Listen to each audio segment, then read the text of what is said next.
que 29 mois d'absence, il n'y avait pas de président, il y avait ce problème constitutionnel. Aujourd'hui, si enfin le Liban a voté son président, M. Aoun, comment vous voyez ce qui se passe au Liban? De manière générale, c'est un pas positif pour la stabilisation du pays qui traverse, enfin qui est dans une situation difficile avec le conflit syrien et les tensions dans la région. Donc c'est un pas en avant vers un retour à la normale, entre guillemets. Maintenant, reste à savoir quel rôle va jouer M. Aoun, comment cette nomination va être, ou ce poste qu'il prend va être accepté par le reste du monde politique libanais. Oui. Encore une fois, je pense que la situation du Liban est peut difficilement être considérée sans prendre en considération la Syrie et sa position vis-à-vis du Hezbollah, de la Syrie et des autres acteurs régionaux. Oui. J'aimerais bien revenir sur ce point, c'est-à-dire cette question de la Syrie, mais j'aimerais bien aussi avoir votre opinion, M. Talat, en ce qui concerne l'élection d'aujourd'hui. Moi, je veux dire félicitations le Liban, parce que quand même ça a duré longtemps, ça a duré 9 mois, et puis moi je vois que la démocratie en Liban, il faut qu'on le prenne en exemple, parce que tout le monde arabe, il faut qu'il prenne le Liban en exemple. C'est vrai, on voit une vraie démocratie en Liban. Félicitations, ça dure longtemps, mais comme il a dit le Dr Yves, que c'est vrai, ça donne la stabilité dans le pays Liban. Et félicitations. Oui. Alors, docteur Aïba, vous venez de dire que c'est vrai que ce qui se passe au Liban est toujours lié à la situation en Syrie. On sait bien que le problème, cette absence constitutionnelle et ce manque de président était dû au conflit concernant une sorte de confrontation entre les différents pays sur la Syrie. Alors, est-ce que vous pensez qu'avec la continuation du conflit syrien, les choses peuvent s'aggraver encore une fois au Liban ? Il y a la question des réfugiés au Liban qui est extrêmement importante. C'est un des pays les plus marqués par la crise des réfugiés suite au conflit syrien. Donc c'est également ce point que j'avais en tête. D'autre part, le Liban est un pays qui est pris qui est pris entre différentes forces externes mais internes. Je pense au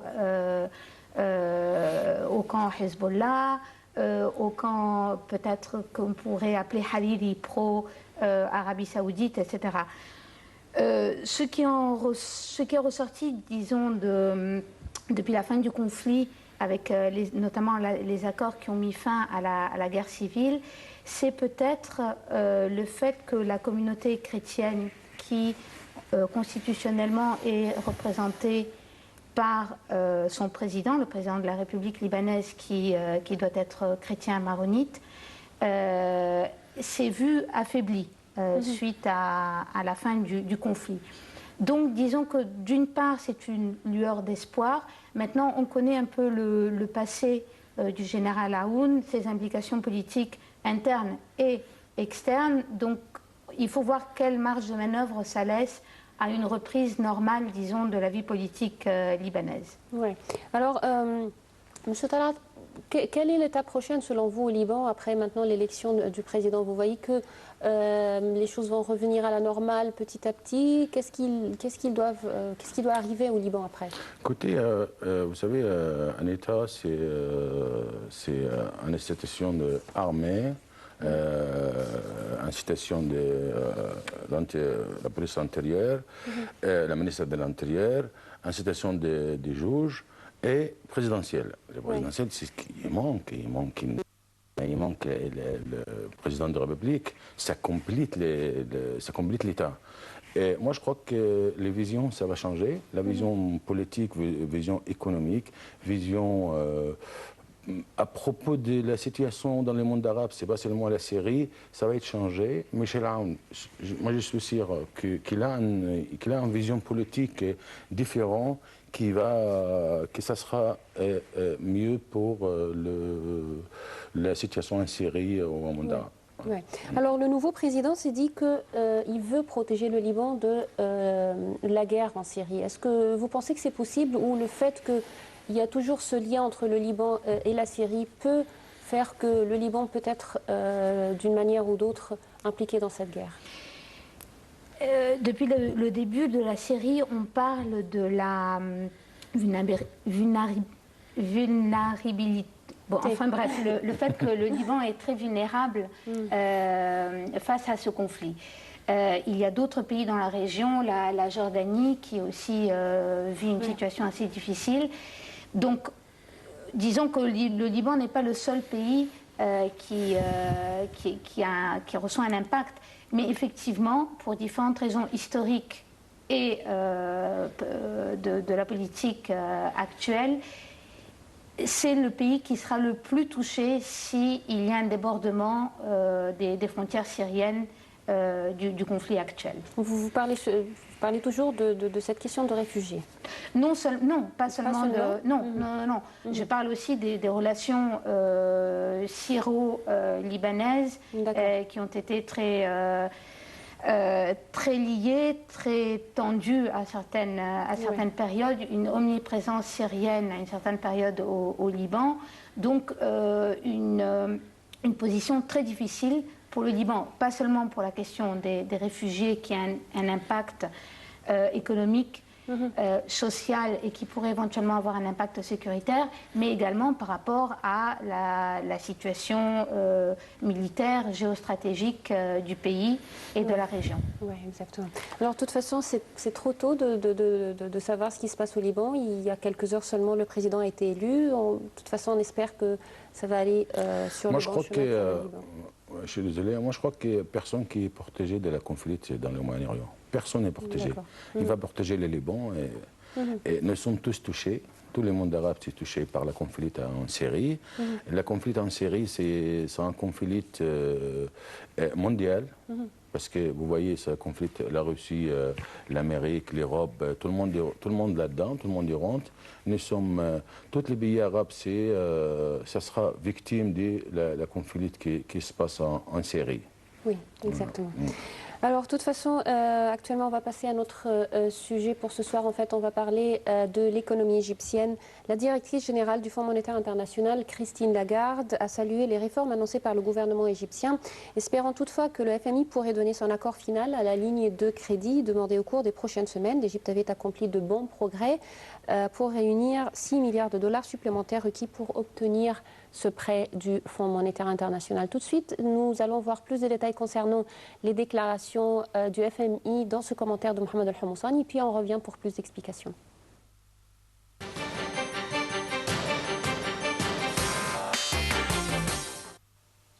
Les autorités égyptiennes doivent poursuivre les réformes économiques malgré les récentes protestations contre la hausse des prix et les pénuries alimentaires, a estimé jeudi le Fonds monétaire international qui finalise un prêt massif au pays. Les réformes vont dans la bonne direction, elles doivent continuer, doivent être mises en place. Elles sont difficiles, il va y avoir des désaccords, des différences et même peut-être des manifestations, a assuré Jerry Rice, porte-parole du FMI, lors d'une conférence de presse à Washington. L'Égypte a demandé l'aide du FMI et a obtenu un préaccord pour un prêt de 12 milliards de dollars sur 3 ans, auquel doivent s'ajouter 6 milliards de dollars provenant de pays donateurs. Le feu vert final de l'institution pourrait intervenir dans les prochaines semaines, mais reste conditionné à la mise en œuvre des réformes préalables telles que la mise en place d'une TVA et la réduction des subventions publiques. Ces réformes ont commencé à être appliquées, mais suscitent une exaspération croissante sur fond de pénurie de produits alimentaires de base et d'inflation galopante. Tout en soutenant les réformes, le porte-parole du FMI a assuré que son institution n'avait pas appelé à la moindre réduction de subventions alimentaires. Il a par ailleurs assuré que de bons progrès avaient été accomplis par l'Égypte pour réunir les 6 milliards de dollars supplémentaires requis avec des contributions de la Chine, d'Arabie saoudite et de pays du G7. Par ailleurs, la directrice générale du Fonds monétaire international, Christine Lagarde, a salué les réformes annoncées par le gouvernement égyptien. Madame Lagarde a espéré que le fonds pourrait donner son accord final à la ligne de crédit demandée au cours des prochaines semaines.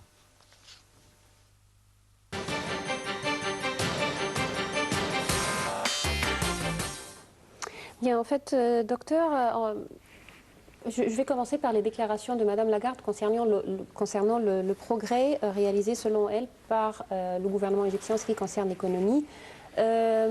Vous, en tant que chercheuse sur les affaires arabes, les affaires égyptiennes bien sûr, et vous travaillez auprès de l'Union européenne. Comment l'extérieur, l'étranger, voit ce qui se passe en Égypte en ce qui concerne l'économie?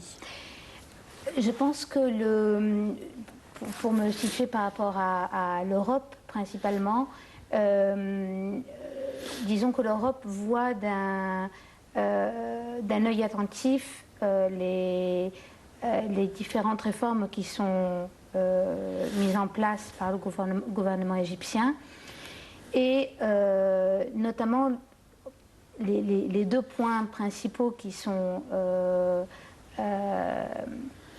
examinés sont les réformes économiques et les implications que celles-ci peuvent avoir sur les pays et sur le pays. Donc il y a une certaine peur que ces réformes soient beaucoup trop lourdes pour l'Égypte en l'occurrence, vu la situation politique difficile que traverse l'Égypte depuis quelques années, à laquelle on doit ajouter la question des réfugiés dont on parlait pour le Liban, mais l'Égypte aussi est touchée par différents conflits ou différentes situations tendues dans la région, et la question démographique, avec une augmentation démographique assez importante, notamment depuis 2011. Donc tous ces éléments sont perçus par l'Europe, en l'occurrence, comme pouvant être dangereux pour la stabilité du pays. Tout en sachant que l'Égypte est un acteur principal pour les relations euro-méditerranéennes, est perçu par l'Occident, par l'Europe en l'occurrence, comme un pays fondamental pour la stabilité de la région et donc de l'Europe aussi. Oui. Donc tout ça pour dire que l'Égypte est regardée d'un œil attentif par l'Union européenne de manière générale et par certains pays pris individuellement. Je pense notamment à la France qui coopère. Un partenaire important. Voilà, c'est un partenaire exactement, très important. C'est ce que je voulais savoir, c'est vrai que tout le monde sait qu'on passe par un contexte difficile économiquement, la situation politique autour de nous dans les différents pays aussi c'est très difficile, on a des problèmes sur les frontières avec la Libye, c'est-à-dire la Syrie bien sûr, mais il y a des réformes qui ont été entreprises par le gouvernement égyptien il y a pas mal de temps, il y a à peu près deux ans depuis l'arrivée de M. El-Sisi. Alors est-ce que vous voyez ce progrès sur le terrain? Vous voyez que ça commence à aller, vous voyez les grands projets, comment vous les voyez? Surtout que je sais que il y a pas mal de temps, on commence à revoir les investisseurs, surtout européens, qui commencent à montrer leur intérêt pour des projets en Égypte. Ce qui n'existait pas il y a 2 ans à peu près. Effectivement, je pense que pour que les investissements étrangers redémarrent, il faut entre autres une certaine stabilité politique. Il semblerait que cette stabilité politique de la politique intérieure égyptienne soit on soit parvenu justement à stabiliser la situation plus ou moins. Maintenant, il y a d'autres questions. Il y a la question sécuritaire, avec notamment le problème du Sinaï, qui pourrait, qui est grave et qui pourrait dégénérer.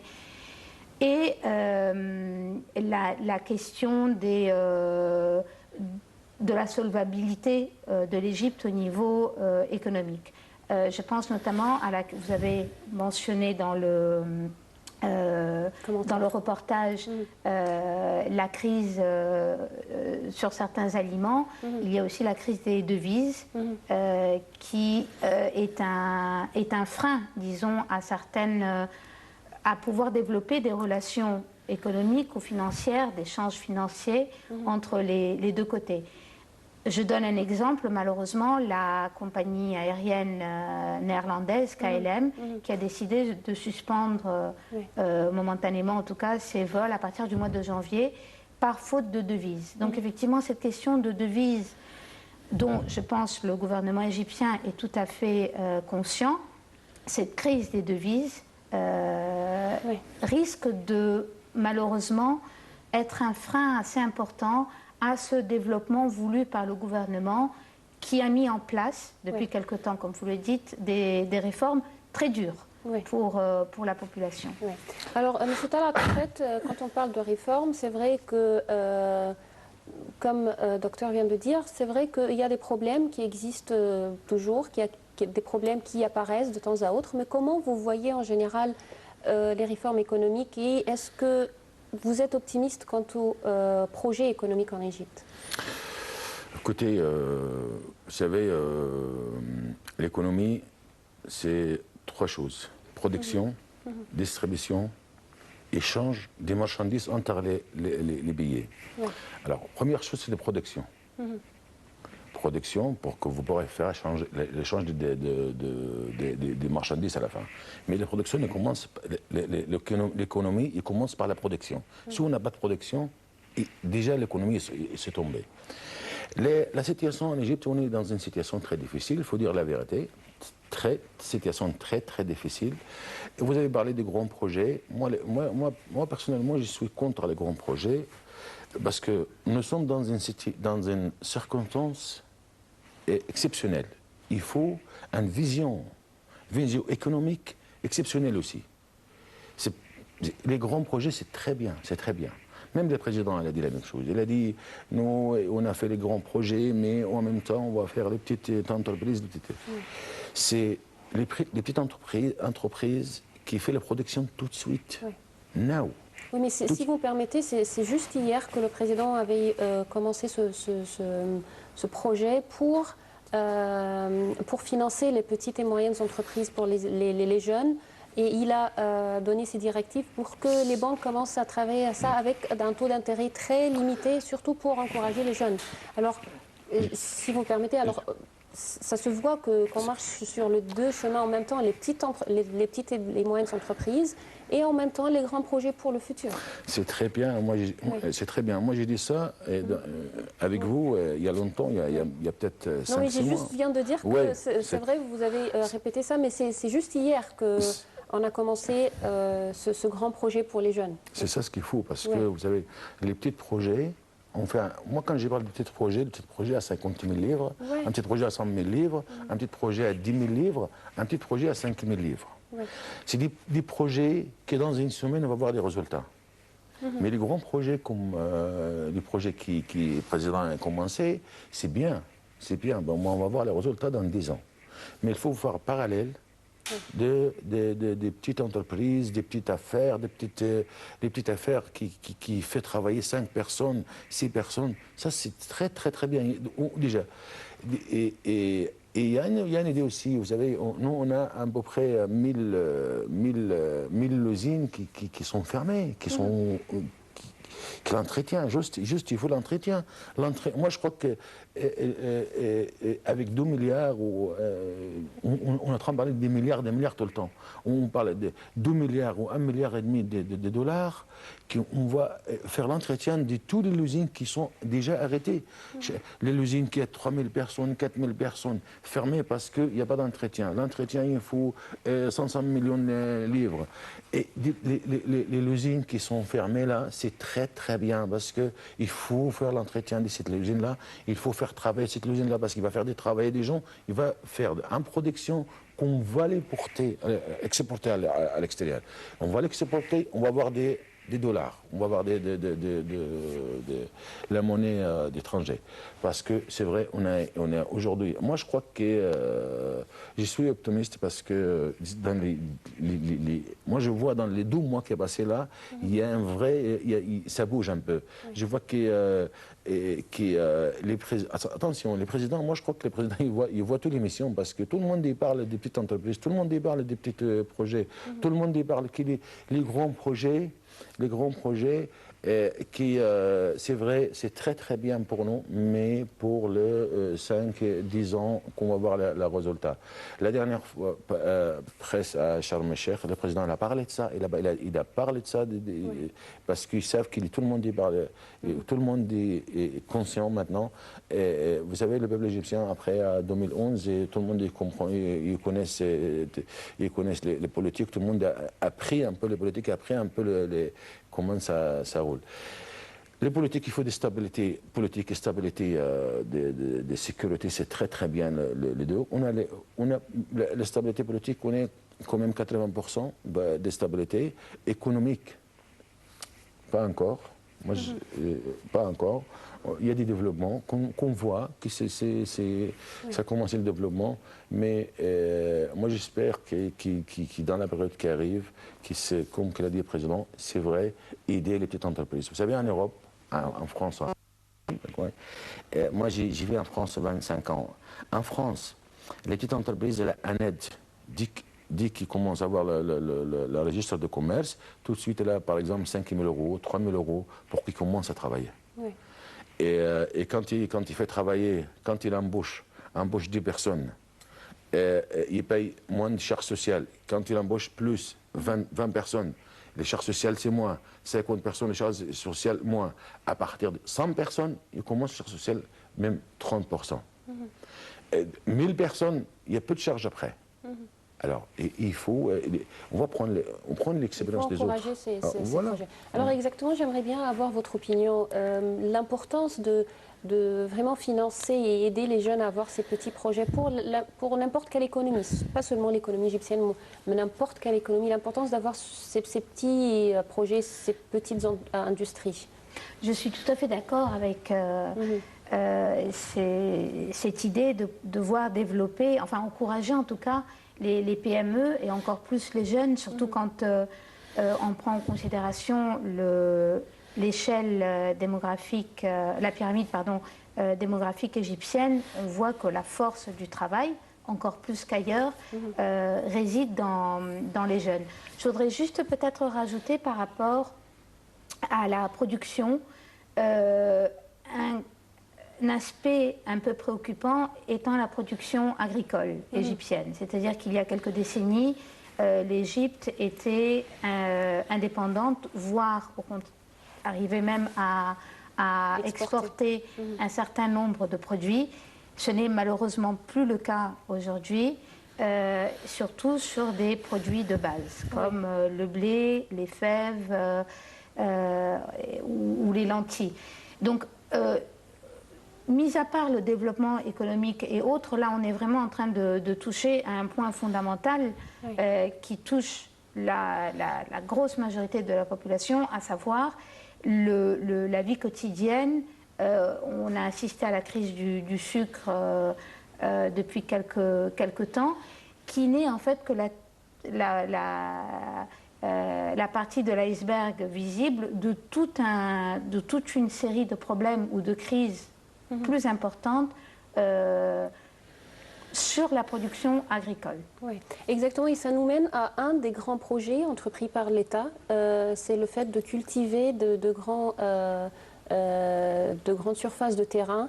Et c'est un grand projet qui, comme je viens de remarquer, que ça doit aller en parallèle. Parce que comme le docteur vient de dire, également, il faut faire attention à d'autres problèmes, comme par exemple ce problème de produits agricoles qui n'ont plus comme avant. Alors, il faut aller en parallèle dans les grands projets. C'est un point très très important. C'est On a quand même 40% de peuple qui est des agriculteurs. C'est très très important. Et on est en train porter de l'étranger les blés, comme a dit Dr Yves. Non, mais c'est un poids très très important. Il y a une chose très importante aussi pour l'économie, c'est la corruption. C'est la corruption. Au moment qu'il y a des corruptions, il n'y aura jamais de développement. Bon, on voit des corruptions partout. Vous voyez, si on a un verre d'eau, vous commencez à mettre de l'eau, mettez de l'eau. S'il y a un trou dans le verre, ça ne remplit jamais le verre. On ne pourra jamais le remplir. S'il y a un trou en bas. Mais si c'est fermé, hop, rempli, c'est fini. Les grands trous que dans l'économie égyptienne, c'est la corruption. Si on n'arrête pas la corruption, on fait tout pour rien. Pour rien. Parce que la corruption, c'est des milliards qui partent. C'est des milliards qui partent. Les milliards qu'on est en train de les prêter de l'étranger, on les dépense dans la corruption. Les gens qui les mettent dans la bouche. Ça, moi, je suis sûr que c'est, bien sûr, le gouvernement, ils savent, tout le monde, ils savent qu'il y a des corruptions. Il faut l'arrêter, il faut trouver des solutions, il faut avoir une vision d'arrêter ce genre-là, d'arrêter la corruption. C'est partout, c'est partout. Oui. Alors, j'aimerais aussi parler du grand projet de canal de Suez. Je sais que c'est le projet le plus important si on parle de grands projets en Égypte. Alors, comment vous voyez ce projet et les offres qu'il présente, pas seulement pour l'Égypte, mais pour le monde entier, surtout que je sais qu'il y a déjà beaucoup d'investisseurs étrangers qui commencent à afficher leur intérêt à plusieurs genres d'investissements dans ce grand projet, dans le cadre de ce grand projet. Je pense que ce grand projet du canal de Suez a, entre autres, mis en valeur la possibilité de pouvoir mener à terme, en un temps record, un projet dit pharaonique. Donc ça a été extrêmement positif, et pour les Égyptiens, et pour la vision que pouvaient avoir, enfin, qu'ont les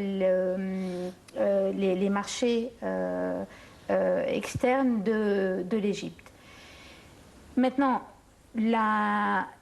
ce projet dépend de l'économie mondiale, vu que le canal de Suez, enfin le dédoublement ou l'élargissement du canal de Suez a été effectué en vue d'une croissance des échanges mondiaux.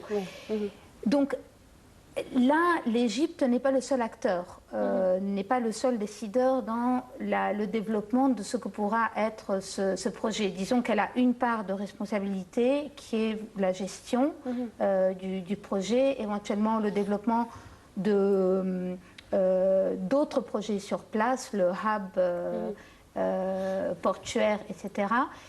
Mais elle dépend énormément, l'Égypte, de l'évolution de l'économie mondiale.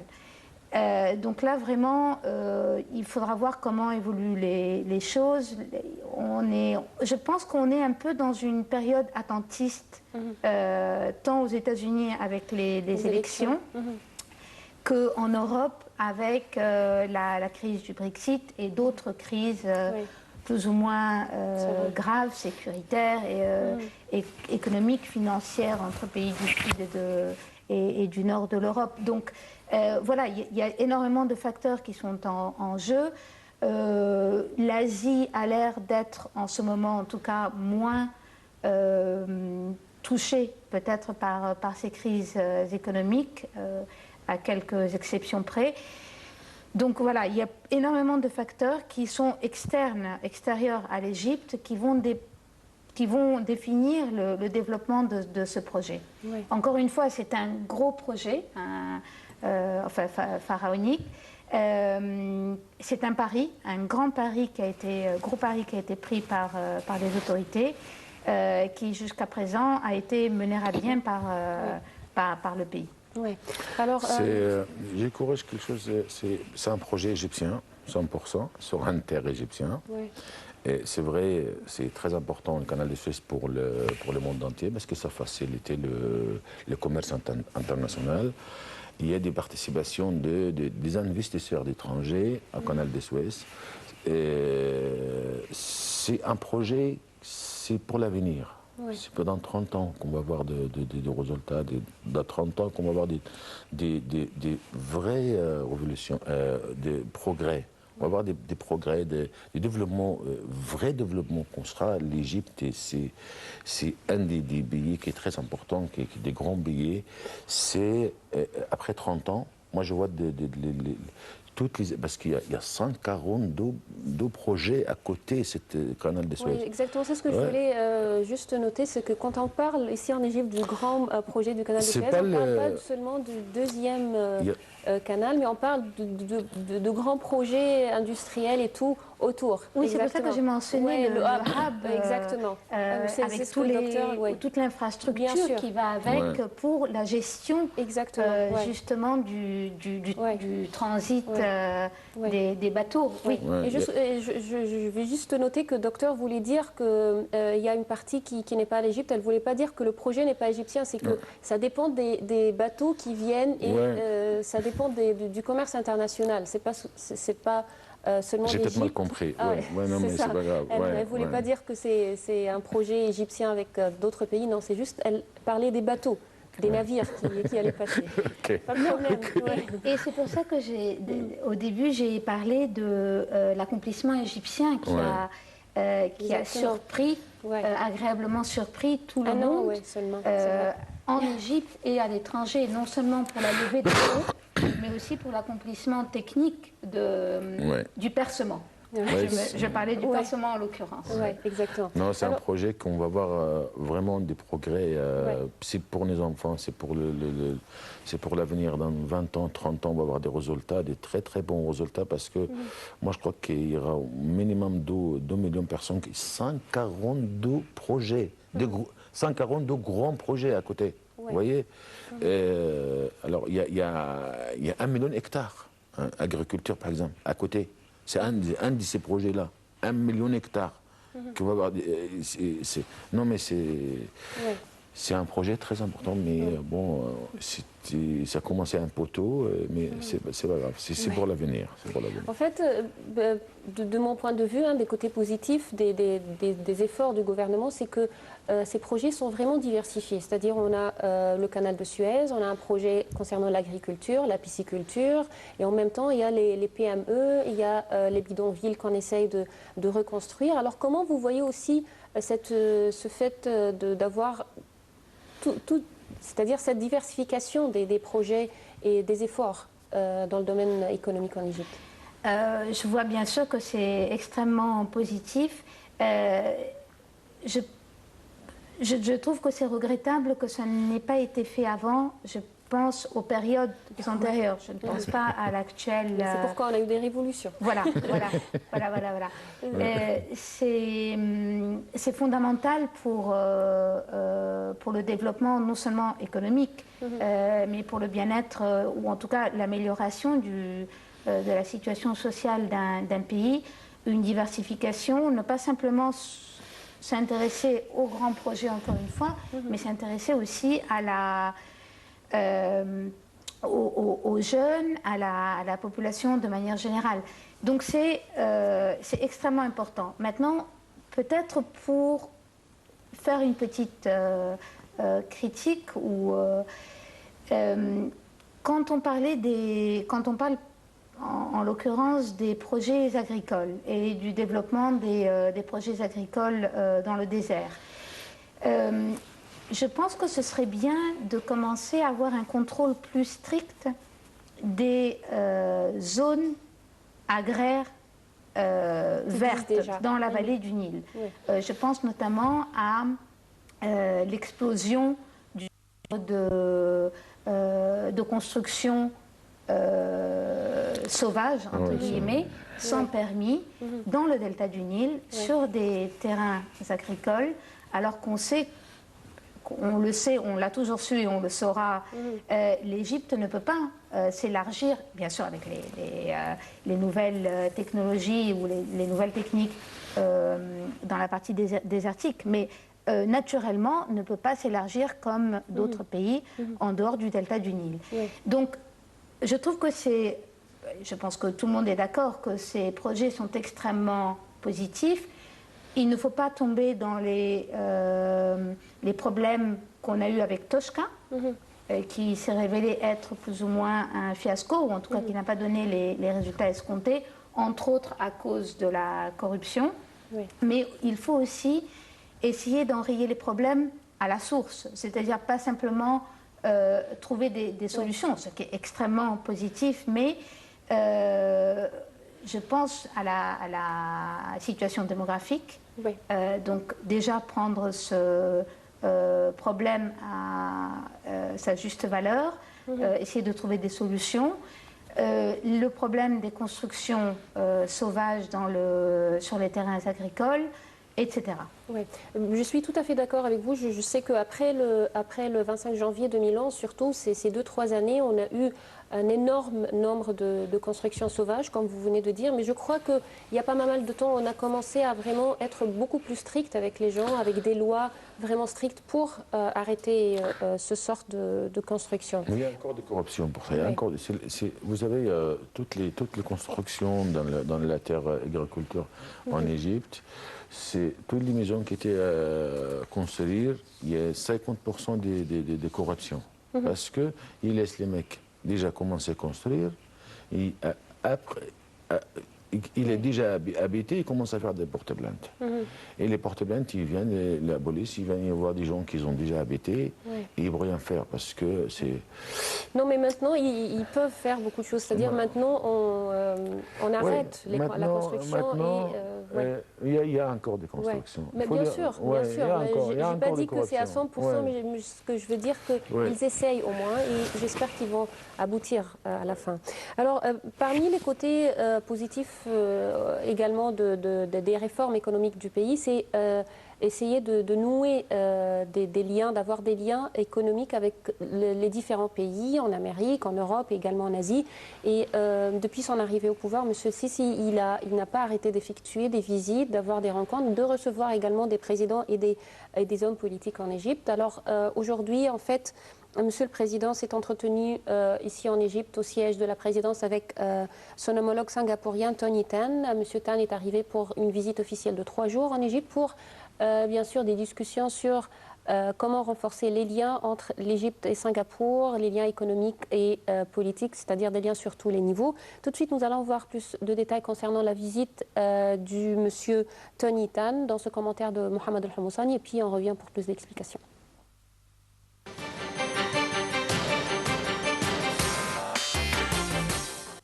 Le sommet entre le président Abdel Fattah el-Sisi et son homologue singapourien, Tony Tan, a porté sur les moyens de renforcer les relations bilatérales dans tous les domaines. Les deux chefs d'État ont également examiné les questions d'intérêt commun. Un accueil officiel a été réservé au président singapourien immédiatement à son arrivée au palais de l'Ittihadiyya, où il a été reçu par le président Abdel Fattah el-Sisi. M. Tan aura, au cours de sa visite de 3 jours en Égypte, des rencontres avec le grand imam d'Al-Azhar, Dr Ahmad El-Taïb, et le patriarche d'Alexandrie et du Saint-Siège, le pape Tawadros II. Le président Abdel Fattah el-Sisi a affirmé que les relations égypto-singapouriennes connaissent un nouvel élan. Au cours d'une conférence de presse au siège de la présidence avec son homologue singapourien, El-Sisi a annoncé qu'un accord avait été signé sur la relance d'échanges commerciaux entre les deux pays. Les opportunités d'investissement prometteuses et la coopération pour contrer le terrorisme ont été également passées en revue au cours de la conférence. Le président El-Sisi a fait l'éloge à l'expérience distinguée du Singapour pour garantir la coexistence pacifique entre les différentes catégories de la société. Le chef de l'État a réitéré que les pourparlers avaient mis l'accent sur la nécessité d'un règlement pacifique aux crises que connaissent certains pays arabes. Il a également affirmé que les deux pays sont d'accord sur les menaces terroristes qui exigent une grande coopération pour y faire face. Le président singapourien a pour sa part affirmé que le partenariat entre les deux pays est constant et consolidé par les intérêts communs, tout en signalant que son pays accorde une très grande importance à l'investissement en Égypte.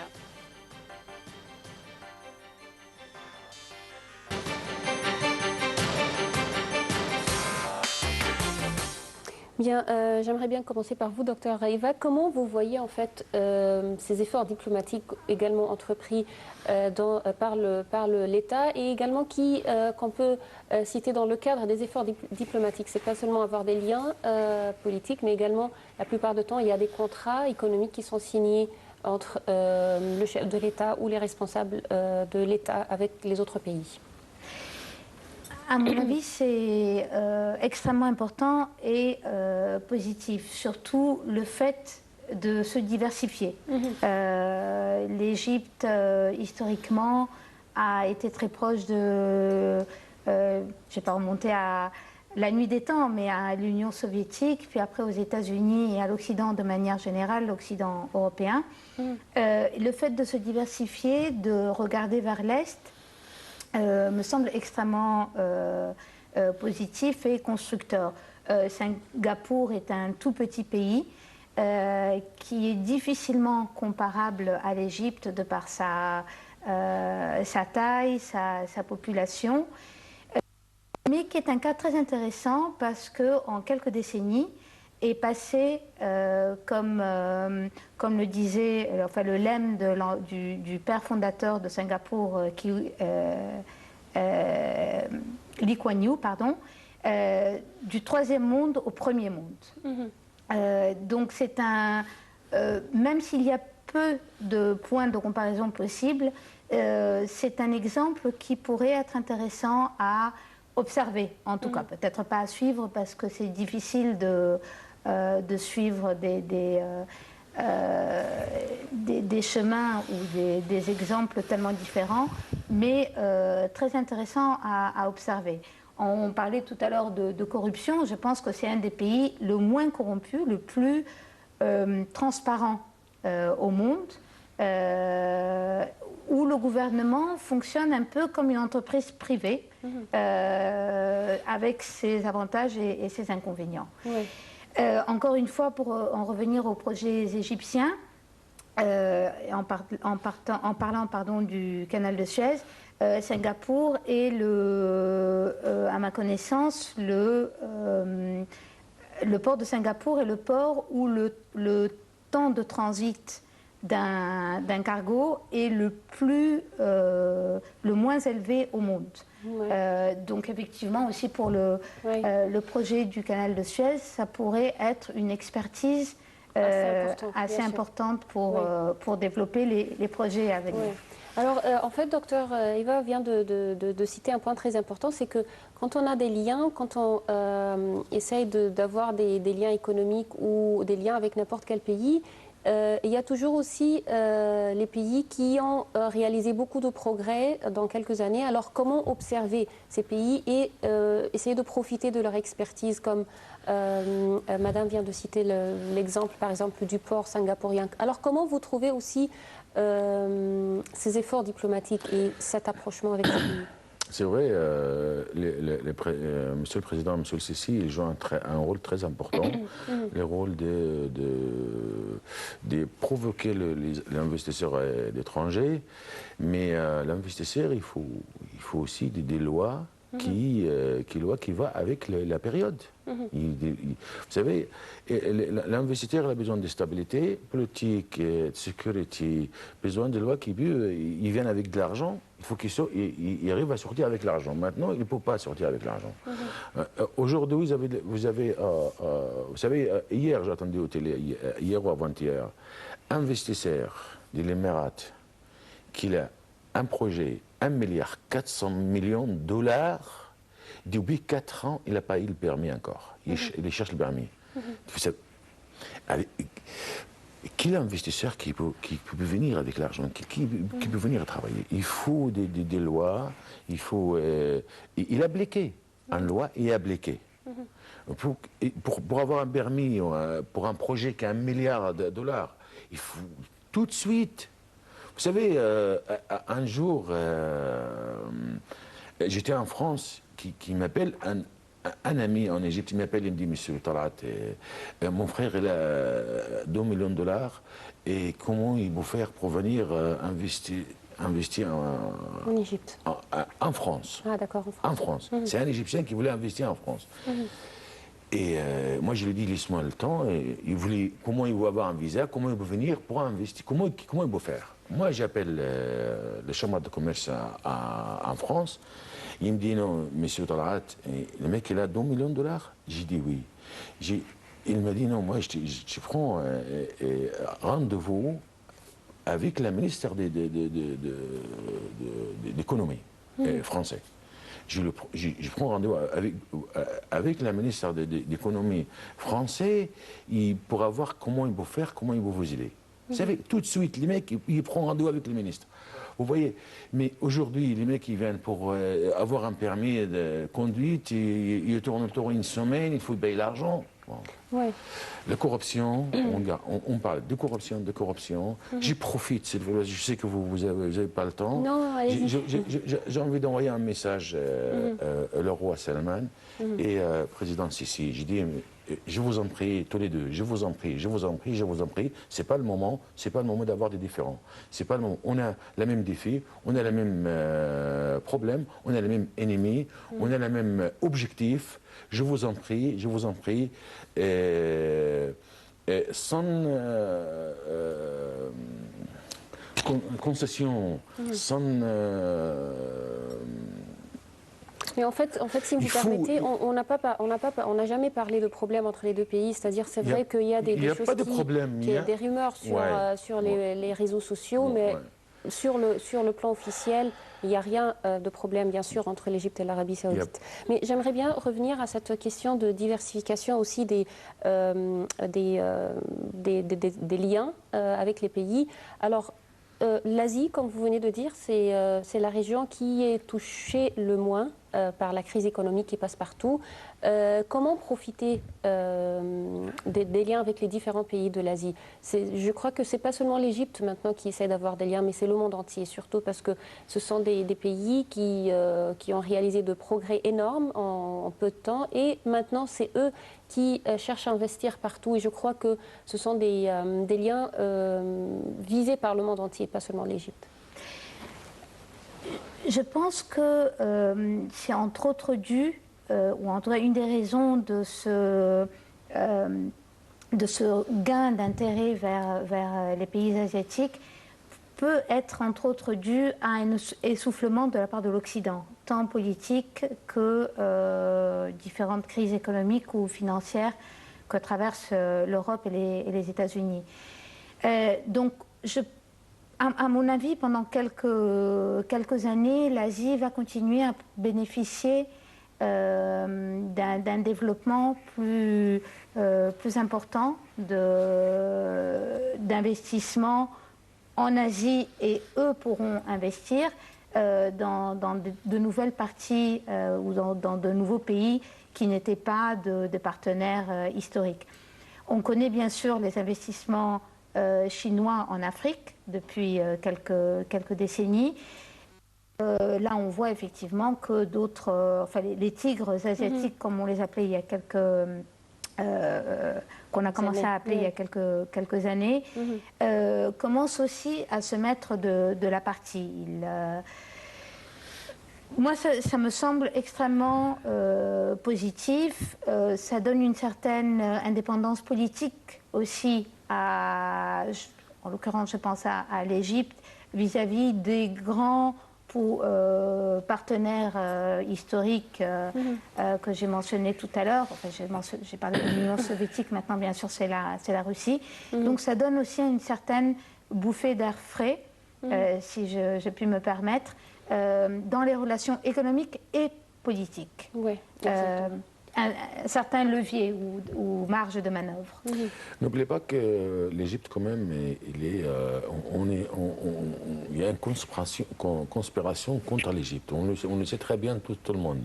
Et au moment que le gouvernement est en train d'essayer de provoquer des investisseurs étrangers, faire des allées économiques avec les billets, et on a quand même des guerres contre l'économie égyptienne, des guerres qui vrai, chaque fois qu'on voit des stabilités économiques, qui commencent à faire un bombardement pour les touristes. C'est vrai, la conspiration, c'est très important qu'on fait attention de ça parce que c'est un des plus importants. Oui. Alors, malheureusement, on n'a plus le temps. Je vous remercie infiniment, Dr Eva Sainz-Diez. Merci beaucoup. Merci à vous. Vous êtes chercheuse, je rappelle, sur le monde arabe. Je vous remercie infiniment. Également, Monsieur Talat El-Cheikh, analyste politique et également expert en économie. Merci, je vous remercie infiniment. Merci bien, merci. Merci. Merci.